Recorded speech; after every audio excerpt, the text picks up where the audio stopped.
త్రిముఖ దుర్గాదేవి అమ్మవారి రూపం ఎక్కడైనా చూసారా? అందులో ఆ మహాదేవుని బ్రహ్మసూత్ర శివలింగం, ఆ శివలింగం వెనుక అమ్మవారు 3 రూపాలతో త్రిముఖ దుర్గాదేవిగా, కాళీమాత, లక్ష్మీదేవి, సరస్వతీదేవిగా అమ్మవారు మనకు దర్శనమిస్తున్నారు. ఇంత గొప్ప విశేషం అంటే కాళీమాత నోటిలో నుంచి నిప్పులు కక్కుతుంటే లక్ష్మీ అమ్మవారు ప్రసన్న వదనంతో చూస్తున్నారు. ఇటు పక్క ఉన్నటువంటి సరస్వతీదేవి అమ్మవారు అద్దంలో తన రూపాన్ని చూస్తున్నారు. అమ్మవారు ఈ విధంగా త్రిముఖ దుర్గాదేవిగా. ఇంకా గొప్ప విషయం, మీరెక్కడా కూడా చూడరు. బ్రహ్మసూత్ర శివలింగం వెనక అమ్మవారు త్రిముఖ దుర్గాదేవిగా దర్శనం ఇవ్వడం ఇక్కడ మాత్రమే. భైరవ కోనలో ప్రధానంగా అమ్మవారు ఇక్కడ మనకు 3 ముఖాలతో దర్శనం ఇస్తుంది. ఎక్కడ కూడా ఇట్లా 3 ముఖాలుగా మనకి ఇట్లా ఊపించదు. చూడండి, ఈ శివుడు వెనక చూడండి, ఇటువైపుగా మహాకాళి అమ్మవారు దక్షిణంగా ఉంటుంది. దక్షిణ కాళి అని కూడా అనుకోవచ్చు అనమాట. చూడండి, మహాకాళి అమ్మవారు చూడండి, ఉగ్రంగా ఉంటుంది. నోట్లోంచి అలా జ్వాల, అగ్ని జ్వాల, అట్లా ప్రకాశవంతంగా అగ్ని జ్వాల ఉంటుంది. చూడండి, నోట్లోంచి మహాకాళి అమ్మవారు. తర్వాత ఎదురుగా ఉన్న అమ్మవారు ఇటు దక్షిణంగా మహాకాళి అమ్మవారు ఉంటుంది. జ్వాల, నోట్లోంచి అగ్ని జ్వాల వస్తుంది మహాకాళి. తర్వాత ఎదురుగా ఉన్నటువంటి అమ్మవారు మహాలక్ష్మీదేవి, మహాలక్ష్మి అన్నమాట.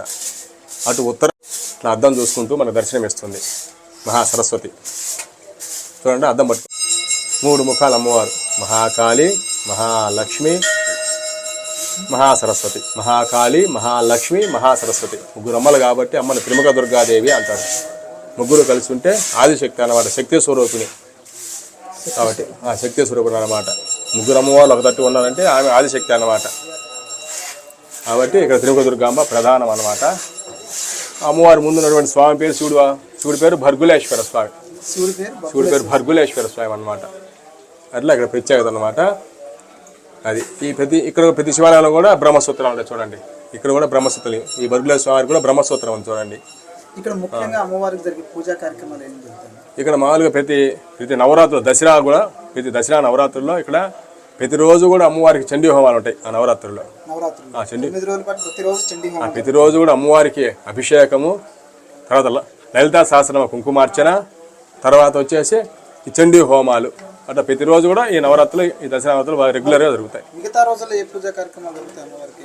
తర్వాత అంటే ప్రతిరోజు కూడా ఇక్కడ భైరవ కోనలో ఎప్పుడు కూడా ఈ గుడి అనేది ఎప్పుడు కూడా ఉంటుంది. ప్రతిరోజు కూడా ఉంటుంది. భక్తులు ఎటువంటి ఇబ్బంది లేదనమాట. ప్రతిరోజు కూడా ఉదయం నుంచి సాయంత్రం 5:30 వరకు కూడా ఉంటుంది. ఉదయం 7 నుంచి ఉదయం 7 గంటల నుంచి సాయంత్రం 5:30 వరకు కూడా ఉంటుంది. మధ్యలో కాబట్టి ఏంటంటే మేము ఇట్లా ఈ గ్రిల్స్ వేసేస్తాం, దర్శనం ఉంటుంది. మేము అట్లా ఏంటంటే భోజన విరామం, ఒక 1 అవర్ భోజన విరామం ఉంటుంది అంతవరకు. అమ్మవారి యొక్క ప్రాముఖ్యత ఇక్కడ అమ్మవారు చాలా శక్తివంతం. అనుకున్న కోరికలు ఖచ్చితంగా నెరవేరుతాయి అన్నమాట. అందువలనే అట్లా సరదాగా వచ్చిపోయేటువంటి వాళ్ళు ఏదైనా అనుకుంటే మనసులో వాళ్ళు జరిగిపోతున్నాయి.